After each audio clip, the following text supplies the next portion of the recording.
Welcome back to Pachter Factor on SIFTD.net. If you are watching real time, that's because you are a Patreon patron, or because you are a YouTube subscriber, or because you took the extra step of linking your Amazon Prime account to your Twitch Prime account.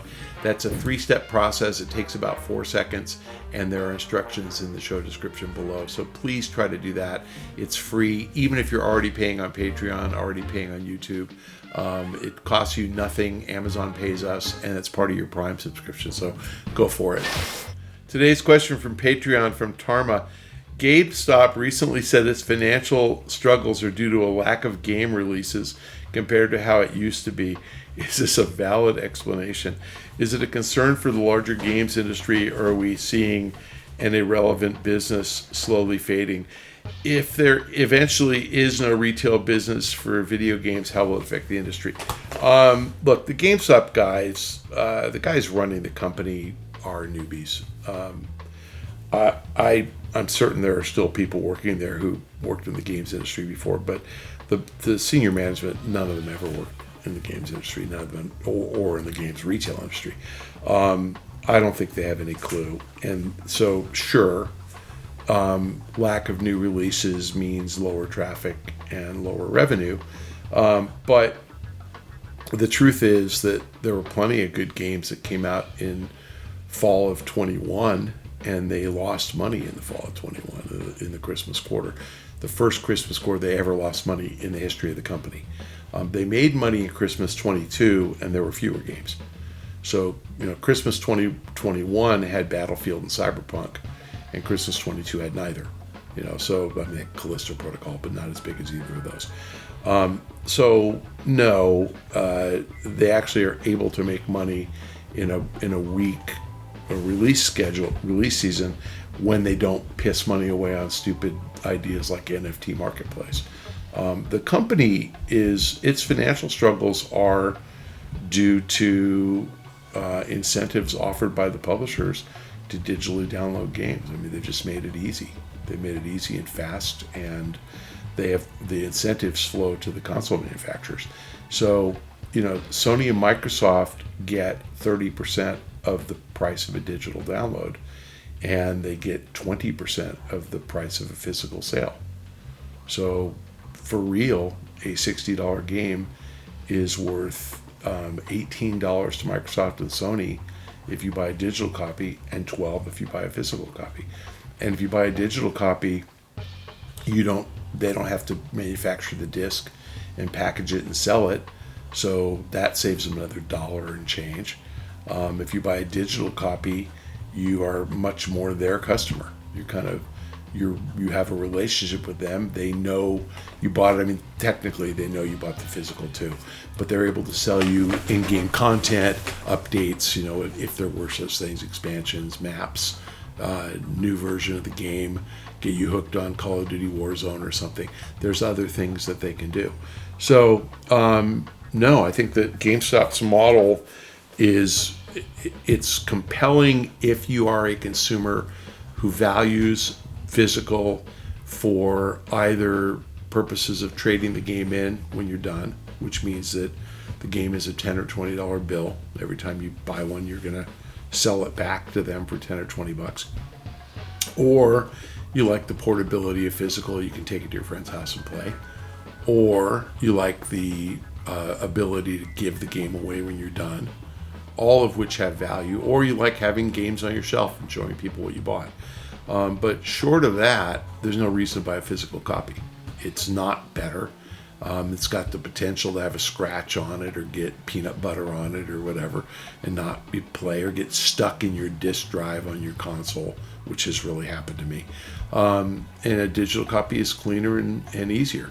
So if you don't value the physical copy to give away or trade in, you're nuts not to buy a digital copy. And the console manufacturer has an incentive to push you into doing that, and they do.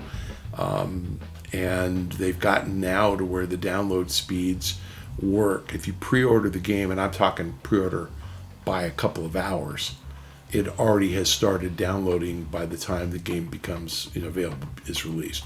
So a midnight release, 9 o'clock p.m. on the West Coast, a midnight Friday release, so 9 o'clock p.m. Thursday. If you bought it Thursday morning, it's there. It's downloaded and ready to go. 9 o'clock, boom, playable.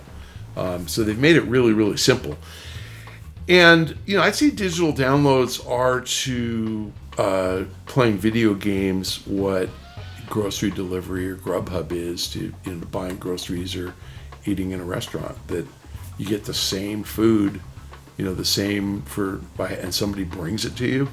Why get out of the house and go if you can't? That's why we shop on Amazon, because stuff just shows up at your house. You don't have to go to the store. So no, I think GameStop's problems are it's in a dying business. It doesn't have any backup plan for how to kind of manage away from the dying digital or physical business. It tried mobile phone stores. That was a disaster, and they sold that off. It tried collectibles, which has worked okay, but selling collectibles requires foot traffic. People aren't going to buy a collectible digitally as a download. But if you don't go in to buy a physical copy of a game, why are you in the store in the first place to buy a collectible? So as foot traffic declines, they're going to lose that business. They've tried to expand their assortment to include PC accessories and games, which is okay, but nobody buys PC games, obviously. They download. PC accessories, great, but why are you in a GameStop in the first place if you're going to buy those? Buy a PC headset or a PC mouse or whatever. I mean, sure, you can buy a Logitech G Series gaming mouse if you want, but you can also buy it online at Amazon, which is where I got mine. So no, there's no real reason to go into that store. And then the brilliant idea of NFT Marketplace, that was a brilliant idea for about 30 seconds, and then until it wasn't. We just don't hear about that anymore.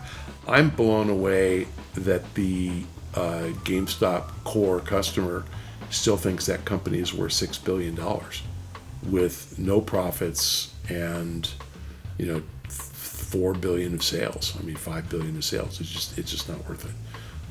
So unless they can figure out a way to be profitable, and the way to get there is to figure out how to cut their costs to where they can actually make money at this level. But I don't think the management has any idea what they're doing. I mean, I think they're really struggling. Stock's worth about a third of where it's trading, so I wouldn't be a buyer if I were you. I think retail will be around as long as there's demand for physical copies. And so it's an open question, like it really was an open question back in 2020, whether the console manufacturers would launch with disk drives. And I remember at E3 2019, this really happened. We had a lunch with the CFO at Xbox, and he confirmed to us that the Xbox Series S and X, Series X, would have a disk drive. Like, we didn't know that until E3 of 2019. And I remember asking him why, and he said, because we perceive enough demand among our customers for physical that we want to make sure they have that option if that's what they want. And Sony did the same thing. Now, do I expect them to have disk drives on the next console? Nope. I think that's the end of GameStop. So GameStop will be in business as long as the PS5 market remains robust. It's really hard to justify buying a PS5 for the first party only handful of games. And so as long as you can play your PS4 Pro and play the same game and feel really good about it, it'll eventually happen. But I think that the PS5's probably got another 10 years of life, which means GameStop has another 10 years of life. And then open question, does Xbox Game Pass make gaming so popular, expand to 200 million people who never owned a console, that there'll be demand for PS4s and PS5s, and the GameStop used business might actually become robust again? Maybe. Sure. That could really happen. If that's the only way you can play those old games, because they won't license to Game Pass.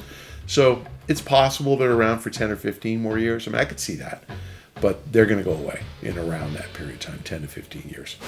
Anyway, thank you for joining us on this edition of Pachter Factor on SIFTD.net. If you're a Patreon patron or a YouTube subscriber, We thank you for your patronage. That's keeping the lights on.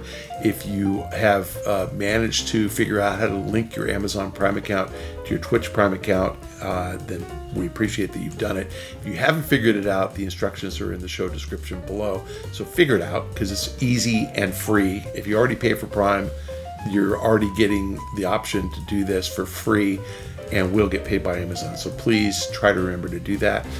If you have no Amazon Prime and no money, you're watching this a week late on YouTube, thanks for tuning in. Hope I'm entertaining you.